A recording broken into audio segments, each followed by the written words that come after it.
একের পর এক হামলা চলছে। এই হামলাগুলো ঠেকাতেই একজন স্পাইকে পাঠানো হয় শত্রুপক্ষের এলাকায়। সেই স্পাই বছরের পর বছর ধরে শুধুমাত্র শত্রুপক্ষের কাছাকাছি আসার চেষ্টা করে, কিন্তু শেষ পর্যন্ত আসতে কি পেরেছিল, নাকি মাঝ পথেই সব শেষ?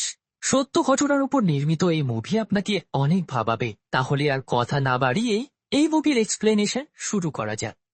গল্প শুরু হয় 1999 সালে 30 ডিসেম্বরের কান্দাহার এয়ারপোর্ট দিয়ে। সেখানে পাকিস্তানি জঙ্গি গোষ্ঠী জাইসি মোহাম্মদ একটা ইন্ডিয়ান বিমানকে হাইজ্যাক করে রেখেছে। বিমানের মধ্যে সব যাত্রী হোস্টেজ হিসেবে রয়েছে, কয়েকজনকে আবার মেরেও ফেলা হয়েছে। জাইস মোহাম্মদের সাথে নেগোসিয়েশনের জন্য কান্দাহার এয়ারপোর্টে আগে থেকেই উপস্থিত হয়েছিল ইন্টেলিজেন্স ব্যুরোর ডিরেক্ট অজয় সানাল। একটু পর সেখানে আসে ইন্ডিয়ার পররাষ্ট্রমন্ত্রী। মন্ত্রী এসে অজয়কে জানায় পিএম তাদের ডিমান্ড মেনে নিয়েছে।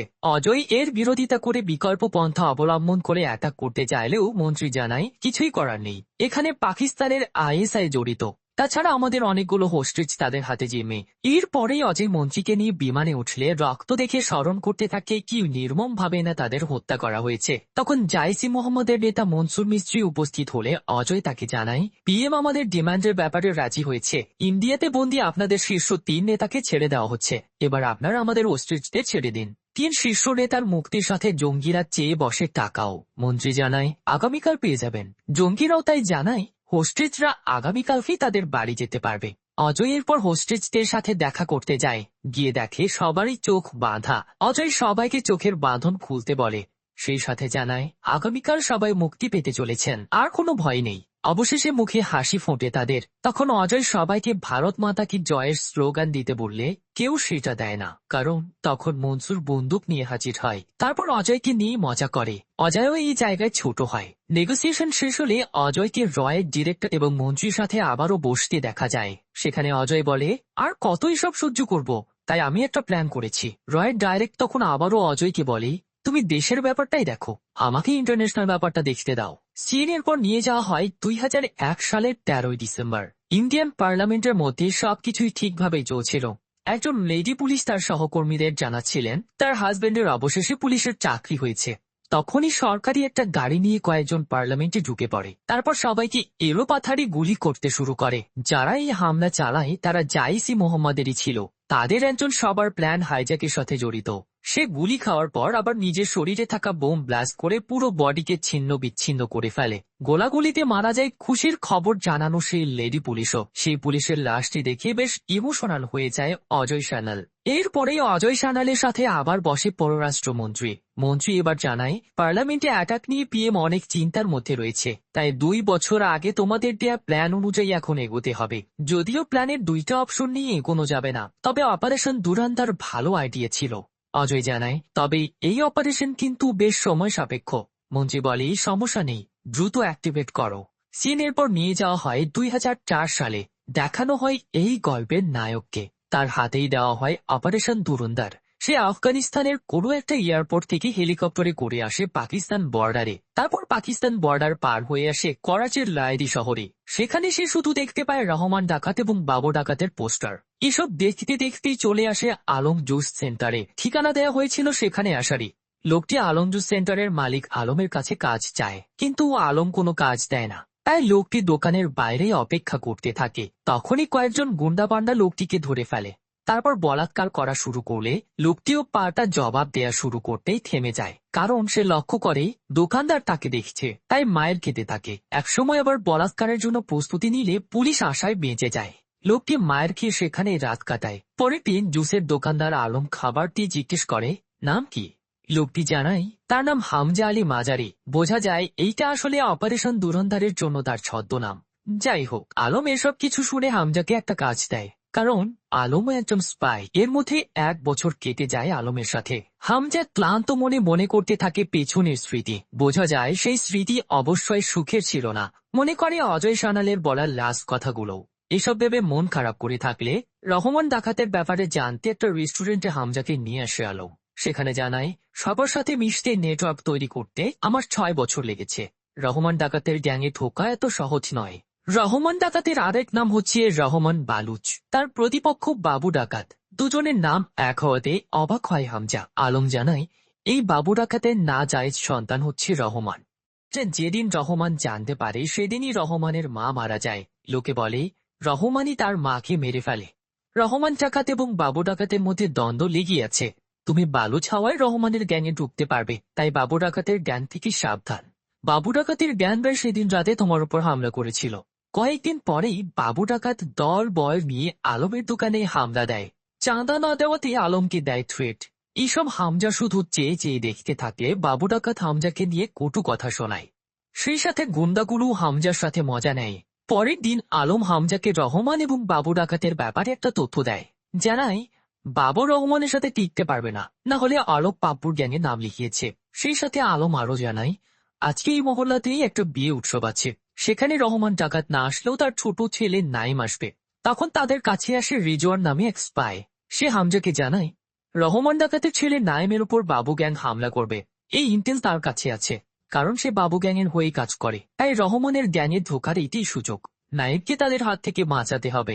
সন্ধ্যায় বিয়ের উৎসবে চলে আসে হামজা এবং আলম। তারা জুস পরিবেশক হিসেবেই আসে। একটু পরে বিয়েতে উপস্থিত হয় নাইম, কিন্তু তার সাথে আসে ছোট ভাই ফাজালও। আলম জানায় সে ফাজালকে সামলাবে। এর মধ্যে বাবু ডাকাতের 3 মেম্বার বিয়ে বাড়িতে চলে আসে, অ্যাটাক করে নাইমের ওপর। তখন ফাজালও দৌড়াতে থাকলে হামজাকে আগে ফাজালকেই সেভ করতে হয়। এতে 5টা গুলিও সে চালায়। একসময় ফাজাল সেভ হলে নাইমকে বাঁচাতে যায় হামজা। এবার বাবুর গ্যাং গুলি খায় হামজার হাতে, যার মধ্যে থাকে ওই শয়তানটাও। গুলি খেয়ে তারা পালিয়ে যায়, কিন্তু এদিকে নাইমও গুলিবিদ্ধ হয়। আলম তাই হামজাকে এখান থেকে পালাতে বলে, কিন্তু হামজার ডাক্তার অ্যাম্বুলেন্স খুঁজতে থাকে। একসময় নাইমকে নিয়ে চলে আসে হসপিটালে। একটু পরে দলবল নিয়ে হসপিটালে চলে আসে রহমান বালুচ তথা রহমান ডাকাত। এসে ছোট ছেলে ফাজালকে জড়িয়ে ধরে। তারপর নাইমের কাছে গেলে শুধু নাইমের নিথর দেহই দেখতে পায়। দেখে শুধু কান্না করতে থাকে। তারপর বাইরে এসে হামজাকে জিজ্ঞেস করে তোর শার্টের রক্ত কি আমার ছেলের? হামজা জানায় হ্যাঁ। আলম তখন ভয়ে ভয়ে বলে ও আমারও এই কাজ করে, খুব ভালো ছেলে, নাইমকে বাঁচানোর জন্য সর্বোচ্চ চেষ্টা করেছে। রহমানের কাজিন উজাইর এরপর হামজার পুরো ডিটেলস জানতে থাকে। এই যেমন সে কোথা থেকে এসেছে, পিস্তল চালানো পারে কিনা, পারলেও কে শিখিয়েছে। হামজা জানায় আমি বালুচ থেকে এসেছি, পিস্তল চালানো আমার ভাই শিখিয়েছে, সে এখন শহীদ। সবকিছু শুনে হামজাকে 1 লাখ টাকা দিতে চায়। হামজা রহমানকে জানায় তার কোনো টাকার প্রয়োজন নেই, এক বালুচকে রক্ষা করার চেষ্টা করেছিল শুধু। এসব কথা রহমানের ভালো লাগে, তাই হামজাকে তাদের দলে ঢুকিয়ে নেয়। একটু পর পাকিস্তানি আওয়ামী পার্টির নেতা জামিল জামাল এসে জানায় সামনে ইলেকশন, এখন যেন কোনো হাঙ্গামা না হয়। একটু পর মিসেস রহমান আসে হসপিটালে। এসে আগে চর মারে রহমানকে, তারপর জড়িয়ে ধরে কান্না করে। হসপিটাল থেকে যাওয়ার সময় জামিল আবার উজাইরকে বোঝায় এখন যেন কোনো ঝামেলা না হয়, কারণ সামনে ইলেকশন। ইলেকশন শেষ হওয়ার পর আমি দেখছি নাইমের জানাজা শেষ হলে বাবু রহমানকে কল করে মজা নেয়। উজাইর আবার সবকিছু জানাতে থাকে হামজাকে। পাকিস্তান আওয়ামী পার্টি অর্থাৎ পিএপি থেকে যে তাদের গ্যাং চালানোর জন্য টাকা আসে সেটাও জানায়। এই জন্যই রহমান ডাকাত যে এখন কোনো অ্যাকশনে যাবে না সেটাও জানায়। উজাইর এরপর তাদের আর্মস ফ্যাক্টরি ঘুরে দেখায় হামজাকে, সাথে জানায় পাকিস্তানের সবচেয়ে বড় নকল আর্মস ফ্যাক্টরি তাদেরই। ফ্যাক্টরিতে আবার একটা আসন দেখতে পায় সে। উজাইর জানায় এটা কোনো আসন নয়, ওইটা হচ্ছে সিংহাসন। রহমান কতজনকে মেরে যে এই সিংহাসনে বসেছে তার কোনো হিসাব নেই। রহমানের আরেক গ্যাং মেম্বার দুঙ্গা আবার হামজাকে একটা বিল্ডিং এ উঠিয়ে দেখিয়ে দেয় কোনটা কোন জায়গা। এক জায়গা দেখিয়ে দিয়ে বলে ওখান থেকে এসপি আসাম রহমান দাহি গ্রেফতার করেছিল। হামজা এসপি আসাম সম্পর্কে জানতে চাইলে দুঙ্গা বলে তার দাপট এখানে অনেক, তবে ভয় নেই। তো অল্পদিনেই রহমান ডাকাত গ্যাংয়ের মধ্যমণি হয়ে ওঠে হামজা। কিন্তু টিভি মিডিয়ায় জানানো হয় রহমান ডাকাতের ছেলে হত্যায় কেউ এখন পর্যন্ত ধরা পড়েনি। আবার রহমান ডাকাতও কোনো অ্যাকশন নেয়নি। তাহলে কি রহমান ডাকাত কমজোরি হয়ে গেল নাকি? এই কথাগুলো আবার রাগিয়ে তোলে রহমানকে। তাই সবার সামনে এসে জিজ্ঞেস করে এখন কি আমার প্রতিশোধ নেওয়া উচিত? সবাই জানায় এখনই নয়। উল্লেখ করে সামনে ইলেকশন, এখন যদি পিএপি এর বিরুদ্ধে যায় তাহলে আর জ্ঞান চালানোর ফান্ড দেবে না। কিন্তু এসবের দ্বিমত করে হামজা। সে জানায় প্রতিশোধ নেওয়া উচিত। যদি ইলেকশন পর্যন্ত অপেক্ষা করি তাহলে আমরা ইলেকশন হওয়ার আগেই হারিয়ে যাব। তাদেরকেও দেখিয়ে দেওয়ার সময় চলে এসেছে এই বালুচরা কি করতে পারে। রহমান ডাকাত হামজার কথার সাথে সায় দেয়। তাই প্ল্যান মোতাবেক বাবু ডাকাতের একটা গ্যাং মেম্বারদের মেরে ফেলে, বেশি টর্চার করে মানে ওকে যে হামজাকে হেনস্থা করেছিল। সবাইকে মারার পর পথের মধ্যে তারা বাবু ডাকাতকেও দেখতে পায়, আর এতে সিদ্ধান্ত নেয় বাবু ডাকাতকেও মারবে। হামজা তাই উজাইরকে দিয়ে রহমান ডাকাতের কাছে ফোন করায় এবং নির্দিষ্ট একটা জায়গায় আসতে বলে। এদিকে উজাইর হামজা তাদের গাড়ি নিয়ে বাবুর গাড়িতেই অ্যাক্সিডেন্ট ঘটায়। এতে বাবু মারাত্মক আহত হলে রহমানের সামনে পড়ে। রহমান বাবুকে মারার জন্য টেনে হিচড়ে নিয়ে যেতে থাকলে বাবু শুধু বলে আমি তোর বাপ, আমাকে মারিস না। রহমান জানায়, আমার ছেলেকে মারা উচিত হয়নি। তারপর সবার সামনে নির্মমভাবে বাবুকে মেরে ফেলে। তখন হামজার চোখে মুখে দেখা যায় যেন খুশির ছাপ, কাঁটা দিয়ে কাঁটা তোলার মতো অবস্থা। রহমান আবার সবার সামনে বলে, আমার বিরুদ্ধে যেই যাবে তার এমনই অবস্থা হবে। আজকে থেকে লয়ালিটি শুধু রাজ চলবে এই রহমানের। 2007-এর ইলেকশন জয়ী হয় জামিল। জয়ী হওয়ার পর জনসম্মুখে ভাষণ দিতে আসে। সেখানে একটু পর রহমান আসলে জনগণ জামিলের চেয়ে রহমানকে বেশি আপন করে নেয়, যা দেখে জামিল প্রথমে ইতস্তত বোধ করলেও পরে সবার সামনে রহমান বালুচকে জয়ী হিসেবে হাত উঁচু করে দেখায়। ইলেকশন জয়ী ভাষণে উপস্থিত হয় খানি ব্রাদার্স, যারা জামিলকে ভোটে ওঠানোর জন্য টাকা ইনভেস্ট করেছিল। দুই ভাই রহমানকে বলে, আপনার যে জনপ্রিয়তা, এরকম অন্যের পেছনে লেগে না থেকে নিজে তো নির্বাচন করতে পারেন। খানি ব্রাদার্সের সাথে রহমানের কথোপকথন দেখিয়ে জামিল ভাষণ বাদ দিয়ে তাদের কাছে আসে। তখন রহমান জামিলকে আড়ালে ডেকে তারপর বলে, ভাবছি আমি নির্বাচন করব। সেটা আপনার বিরুদ্ধে নয়, আপনার প্রতিপক্ষের ভোট যেন কাটতে পারি সেজন্য। উপরে জামিল এবার খুশি খুশি থাকলেও ভেতরে জ্বলতে থাকে। এই ভাষণে উপস্থিত ছিল জামিলের মেয়ে ইয়ালিনাও। ইয়ালিনা এবং হামজার মাঝে বেশ কিছুক্ষণ ধরে চোখাচোখি হয়, যা ইয়ালিনার মা দেখে ফেলে। এমনকি বাবাও। বাবা দেখে মেয়ের ফোনটাই ফেলে দিয়ে চলে যায়, যেটা তুলে নেয় হামজা। বাড়ি এসে ফোনটা কপিও করে। তখন রহমান উজাইরকে জিজ্ঞেস করে, খানি ব্রাদার্সের কতগুলো টাকা? উজাইর জানায়, অনেক। তারা ফেক নোটেরও কারবার করে। শুনছি সামনে 500,000 কোটি ইন্ডিয়ান টাকা ছাপিয়ে ইন্ডিয়ায় পাঠাবে। এইটা শুনে স্তব্ধ হয়ে যায় হামজা। সে জিজ্ঞেস করে, এই টাকাগুলো পাকিস্তান থেকে ইন্ডিয়া যায় কিভাবে? উজাইর জানায়, পর দিয়ে আগে যায় নেপালে, সেখান থেকে ইন্ডিয়াতে যায়। হামজা এই ব্যাপারে জিজ্ঞেস করলে খানি ব্রাদার্স সম্পর্কে তার থেকে ওপিনিয়ন নেয় রহমান। হামজা জানায়, তার তো অনেক টাকা, হাত বিলালে ভালোই হবে। রহমান এবং উজাইর এই কথাতে খুশি হয়ে হামজাকে টাকা আর মোটরসাইকেলের চাবি দিয়ে আয়েশ করতে বলে। হামজা মোটরসাইকেল দিয়ে চলে আসে একটা বাড়ি। সেখানে পার্টি করছিল ইয়ালিনাও। তা দেখে হামজা আগে ইয়ালিনার গাড়ি নষ্ট করে, তারপর পুলিশকে লোকেশন জানিয়ে বলে, এখানে বড় লোকের পোলাপান সব নেশা করছে। পুলিশ চলে আসলে সবাই পালাতে শুরু করে। ইয়ালিনা তার গাড়িতে আসে, কিন্তু গাড়ি চলে না। তখন তার গাড়ির সামনে মোটরসাইকেল নিয়ে দাঁড়িয়ে থাকে হামজা। নিরুপায় হয়ে ইয়ালিনা হামজার মোটরসাইকেলেই চড়ে। এর মধ্যে হামজারও পিছু নেয় পুলিশ। হামজা পুলিশের থেকে দ্রুত সেফ জোনে চলে আসে, কিন্তু তখন আবার মোটরসাইকেলের তেল শেষ হয়ে যায়। ইয়ালিনা জানাই, আর হেল্প করতে হবে না, বাড়ি সামনেই। হামজা বাড়ি পর্যন্ত এগিয়ে দিতে চায়। দুজনে হাঁটা শুরু করলে পরিচিত হয়। ইয়ালিনা এক সময় বলে, বাবার জনসভায় আপনাকে সেদিন দেখলাম, আপনিও কি পলিটিশিয়ান? হামজা জানাই, না। সে সত্যি কথাই বলে। সে বলে, রহমানের হয়ে সে কাজ করে, তার সবকিছু তাকে হ্যান্ডেল করতে হয়। এসব বলতে বলতে বাড়ি চলে আসলে ইয়ালিনা মন খারাপ করে বাড়িতে ঢুকতে থাকে। তখন হামজা ইয়ালিনার ফোনটা দেয়। এতে ইয়ালিনা আবারও খুশি হয়ে যায়। পরের দিন হামজা ফেক নোট স্মাগলিং এর ইন্টেন্ট পাঠায় আলমের কাছে। আলম আবার সেটা পাঠিয়ে দেয় অজয় সানালের কাছে। অজয় সানাল এই ব্যাপার নিয়ে একজনের কাছে বসে, জানতে চাই ইন্ডিয়ান ফেক নোট এত জিনিসপত্র পাকিস্তান কিভাবে পেল, আর এখানে কারা নেয়। অন্যজন তখন বলে, এসব ইউপিতে আসে, সেখানে অনেক ক্রাইমই ব্যবহৃত হয়। অজয় জানাই, এসব কিছুতে হেল্প অবশ্যই ডিপার্টমেন্টের কেউ করে, আর তাকে খুঁজতে হবে। ইন্ডিয়ার প্রধান শত্রু ইন্ডিয়া। এর মধ্যেই রহমান সবাইকে নিয়ে আসে খানি ব্রাদার্সের আস্তানায়, যেখানে ঢুকতেই হামজা দেখতে পায় ইন্ডিয়ান সব ফেক নোট ছাপা হচ্ছে। তারপর খানি ব্রাদার্স রহমানকে নিয়ে একটা রুমে ঢোকে, যেখানে উপস্থিত ছিল বেশ কয়েকটি জঙ্গি গোষ্ঠীর প্রধানগুলো, ছিল এক বিদেশিও। একটু পরে সেখানে ঢোকে মেজর ইকবাল, যে কিনা ISI এজেন্ট। সে ঢুকে রহমানের হাতে কিছু আর্মসের লিস্ট দেয়, যেটা তার লাগবে। এমনভাবে তাদের কোম্পানি থেকে দিতে বলে যাতে ISI এর নাম যেন না আসে। রহমান ডিল করার আগে জানতে চাই এইগুলো কোথায় ব্যবহারের জন্য। একটা জঙ্গি গোষ্ঠীর প্রধান আবার জানাতে চায় না। তখন ইকবাল বলে, নিজেদের মধ্যে লুকোচুরি কিসের? প্রধান তখন জানায়, 3 অক্টোবর কয়েকজন মুজাহিদ ইন্ডিয়াতে যাবে, তাদের জন্যই লাগবে। খুব বিচক্ষণতার সাথে এসব শোনে হামজা। রহমান এইটা শুনে ডিল ফাইনাল করে। তারপর জানায়, যারা একবার রহমান বালুচের সাথে ডিল ফাইনাল করে তারা আর বিশ্বাসঘাতকতা করতে পারে না। যদি করে, তার মৃত্যু আমার হাতে নিশ্চিত। এটা বলে সে চলে যায়। সবাই চলে গেলে খানি ব্রাদার্সের একজন ফোন করে জামিলকে। ফোন করে জানায়, রহমান এসেছিল, সে তো নির্বাচনে দাঁড়াতেই চায়। জামিল তখন বলে, এবার আমারও খেল দেখানোর সময় চলে এসেছে। এই পর্যায়ে দেখানো হয় SP আসলামকে। সে একজনের নামের টাকা নিয়ে এসে 3 বালুচকে মেরে ফেলে। এক কথায় সে বালুচকে দেখতেই পারে না। এই আসলামকেই কল করে জামিল। অন্যদিকে ডিল ডান করে বাড়ি আসলে হামজা রহমানকে বলে, ওরা তো বালুচদের স্বাধীনতার বিরুদ্ধে, আপনি কিনা ওদের বিরুদ্ধে করে আসলেন। এটা কিন্তু উচিত হয়নি। হামজার এই কথাগুলোতে রেগে যায় রহমান, তাই মারতে আসে তাকে। উজাইর বাঁচায় এই জায়গাতে। পরের দিন হামজা আলমের সাথে বসে। এই যে 12 জন মুজাহিদ যে করাচি থেকে ইন্ডিয়াতে যাবে জঙ্গি হামলা নিয়ে, এই ব্যাপারে করাচি থেকে ইন্ডিয়ায় যাওয়ার ব্যাপারটা তাদের ভাবায়। আবার বুঝতে পারি এই অ্যাটাকটা হবে গুজরাটে, তাই জয়েন্ট ইন্টেলিজেন্সকে দ্রুত এই খবরটা জানায়। এরপরেই দেখানো হয় বালুচ ইউনাইটেড ফোর্সের প্রধান সিরানিকে। তার কাছে আসে রহমান, এসে নাচ গানে উৎসবে মাতে।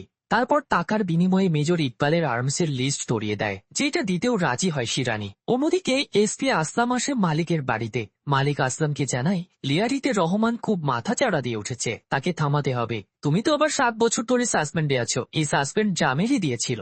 সাসপেন্ড ফিরিয়ে নিয়ে লয়ারিতে আবারও জয়েন করতে বলে আসলামকে, কিন্তু আসলাম এই জয়েনিং লেটার গ্রহণ করে না। জানাই পুরো লয়ারি পুলিশ স্টেশন রহমানের আন্ডারে, আমি একা এসে মরবো নাকি? আমি চাই লিয়ারি স্পেশাল টাস্ক ফোর্স গঠন করতে, সেখানে শুধু থাকবে আমার লোকজন, একটা আন্ডার কভার অফিস থাকবে। আপনিও কোনো প্রশ্ন তুলতে পারবেন না। দুজন যে একসাথে কথা বলছে সেটা দেখে ইয়ালিনা। এসপি আসলাম চলে গেলে বাবার থেকে টাকা নিয়ে হামজার সাথে ঘুরতে বের হয় ইয়ালিনা। বিভিন্ন জায়গায় ঘুরে, এমনকি বাড়িতেও রোমান্স করে। তারা প্রায় জামিলের চোখের সামনে পড়েই গিয়েছিল, একটু টুনবার বেঁচে যায়। এর মধ্যে লিয়ারি টাস্ক ফোর্স গঠন করে ফেলে এসপি আসলাম। চলে আসে ঈদ। ঈদের দিন জামিল তার ফ্যামিলি নিয়ে রহমানের বাড়িতে ঘুরতে আসলে রহমান জামিলের কানে এসে বলে এসপি আসলাম কিভাবে ফিরল। জামিল চিন্তা করতে নিষেধ করে, জানাই এইটা আমি দেখে নেব। দাওয়াত খেতে আসে ইয়ালিনাও। ইয়ালিনা শুধু হামজাকে দেখে, হামজাও শুধু তাকেই দেখতে থাকে। একসময় হামজা ইয়ালিনাকে নিয়ে আসে আলমের জুসের দোকানে। সেখানে ইয়ালিনা পেপারে আসলামের ছবি দেখে বলে, ওকে তো আমি চিনি, আমার বাবার কাছে আসে। এটা শুনে হামজা বলে, তোমার বাবার সাথে কি কথা হয় আমাকে জানাবে। এটা শুনে ইয়ালিনা আবার জিজ্ঞেস করে, কেন, লোকটা কি বিপজ্জনক নাকি? সিন এরপরে নিয়ে আসা হয় ইন্টেলিজেন্স ব্যুরোর ডাইরেক্ট অজয় সানালের দিকে। তাকে ওই অফিসার এসে জানায়, আমাদের একটা মিনিস্টারের কোম্পানি কারেন্সির র ম্যাটেরিয়াল গুলো সাপ্লাই করে, হতে পারে সেই সবকিছু সাপ্লাই করেছে। সাথে আমাদের অফিসাররাও যে জড়িত সেটা অনুমান করা যায়। হতে পারে এখন তারা দুবাইয়ে বসে কোনো ফেক নোটের ডিল করছে। অজয় জানায়, তারা করছে করুক, কিন্তু আমরাও কম নই, আমরাও দেখিয়ে দেব আমরা কি জিনিস। এর মধ্যে মেজর ইকবালকে আর্মস ডেলিভারি করার দিন চলে আসে।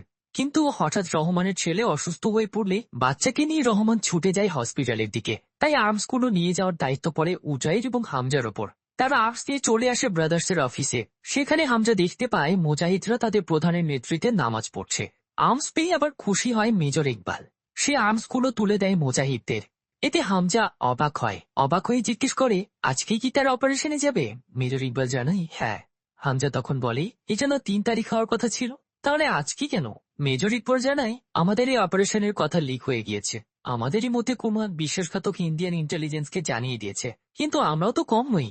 এভাবে হামজার পাশে থেকে কথা বলে ইকবাল। অন্যদিকে হসপিটালে যাওয়ার পথে এসপি আসলাম টাস্ক ফোর্স নিয়ে আটকে ফেলে রহমানকে। তারপর নির্বিচারে চালাতে থাকে গুলি। এতে রহমান তার সাথের জনদের দ্রুত জামিলের কাছে গিয়ে জানাতে বলে, আর সে ছেলেকে বাঁচানোর জন্য আসলামের কাছে স্যারেন্ডার করে। রহমানের এই স্যারেন্ডার নিয়ে হাসি ঠাট্টা শুরু করে এসপি আসলাম।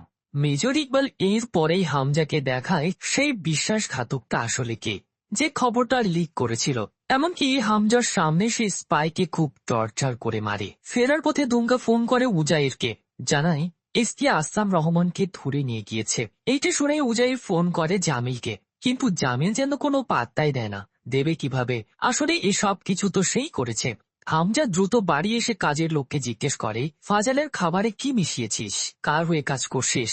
কাজের লোক সত্য স্বীকার করে না। তাই হামজা আরো কড়া হয়। একের পর এক নখ কাটতে থাকতেই কাজের লোক জানায়, পাপ্পুর হয়ে কাজ করছি। তখন আবার ইয়ালিনা ফোন করে হামজাকে। 2-3 বারে ফোন ধরে হামজা। হামজা ফোন ধরলে ইয়ালিনা বলে, তোমার জন্য আজকে যা এনেছি তা দেখলে এখনই কিস করতে চাইবে। তুমি বলেছিলে আমি যেন বাবা এবং এসপি আসলামের সব কথা শুনি, আমি সেটার ভিডিও করেছি।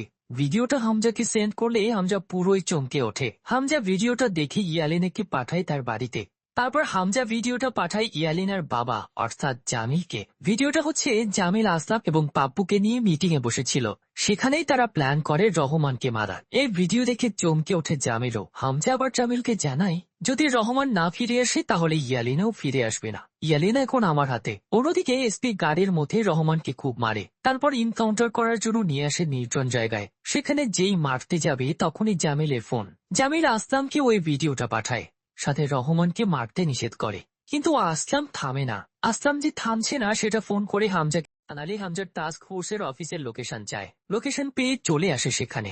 এসে অফিসে থাকা অফিসারদের করতে থাকে টর্চার। সেটা আবার ভিডিও কলে দেখায় এসপি আসলামকে। আসলামকে হামজা এবার দেয় থ্রেট, তাই আসলাম রহমানকে ছাড়তে বাধ্য হয়। রহমান হাসি মুখে আসলামের কাছ থেকে তার জ্ঞানের কাছে আসে। তখন আসলাম আবার ডাক দেয় হামজাকে। হামজা আসলামের কাছে নির্দ্বিধায় চলে আসে। আসলাম তখন হামজাকে বলে, এই খেলা এখনই শেষ হচ্ছে না, আমার কাছে যা আছে তা তোকে একদম জ্বালিয়ে দেবে। হামজা শুনে চুপচাপই থাকে। পরের দিন রহমানের বাড়ির সামনে আনন্দ উৎসব হয়। রহমান সেখানে হামজার সাহসিকতার বাহবা দেয়। জিজ্ঞেস করে, টাস্ক ফোর্সের অফিসের খবর কিভাবে জানলে? হামজা এবার জামিলকে বাঁচায়, জানাই জামিলই তাকে জানিয়েছে। তখন উজাইর রহমানকে জানাই, আমাদের হামজা তো জামিলের মেয়েকেই পটিয়েছে। ইয়ালিনা এখন জামিলের বাড়িতেই থাকে। এটা শুনে রহমান জিজ্ঞেস করে, ভালোবাসা নাকি মজা মস্তি? হামজা জানাই, ভালোবাসা। এরপর আসে ইয়ালিনার কাছে। ইয়ালিনা অধীর আগ্রহে অপেক্ষা করছিল তার জন্যই। পরের দিন হামজাকে নিয়ে খানানি ব্রাদার্সের আস্তানায় আসে রহমান। যে সময় তারা আসে সে সময় মেজর ইকবাল সবাইকে নিয়ে মুজাহিদদের ইন্ডিয়াতে অ্যাটাকের ভিডিও দেখছিল। এমনকি নিউজের ভিডিও দেখে মুজাহিদদের কমান্ডো দিচ্ছিল মেজর ইকবাল, যা দেখে প্রায় কান্নারত অবস্থায় পড়ে হামজা। অন্যদিকে সেখানে উপস্থিত সবাই শুধু হাসতে থাকে। হামজা দেখে যাদেরকে সে অস্ত্র তুলে দিয়েছিল তারাই কিনা হামলা চালিয়েছে মুম্বাইয়ের হোটেলে। এসব দেখে হামজার মনে পড়ে যায় তার ফ্যামিলির সাথে ঘটে যাওয়া স্মৃতি। 26/11 মুম্বাই হোটেলে সামলাতে হ্যান্ডেলারের কথোপকথন পায় অজয় সানান।